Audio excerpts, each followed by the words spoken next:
మ్యాచ్కి ఎలాంటి వ్యూహాలు ఇండియా రచిస్తే గెలుస్తుంది? ఏ టీంకి ఎక్కువ విజయ అవకాశాలు ఉన్నాయి? పెద్దగా వ్యూహాలు ఏం అవసరం లేదు. You play your normal cricket. ఇప్పుడు మంచి క్రికెట్ ఆడుతున్నారు మీరు, అదే ఆడండి. మీరు you be aware of the situation. పిచ్కి అనుకూలంగా వెదర్ కండిషన్స్ వాటన్నిటిని దృష్టిలో పెట్టుకుని ఆ కండిషన్ తగిన గేమ్ ఆడితే సరిపోతుంది. పెద్దగా ఎక్కువ ఆలోచించి ఎక్కువ ప్రయోగాలు చేయాల్సిన అవసరం లేదు.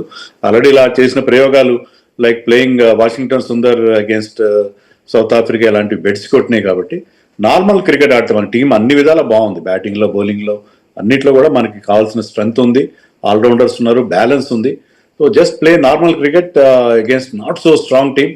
నో డౌట్ వెస్టిండీస్ బ్యాటింగ్ చాలా బాగుంది and it is a virtual quarter final మీరు చెప్పినట్టుగా. సో గెలిచిన టీం సెమీస్కి వెళ్తుంది, ఓడిపోయిన టీం ఇంటికి వెళ్ళిపోతుంది. సో అది ఆ థ్రెట్ అయితే ఉంటుంది.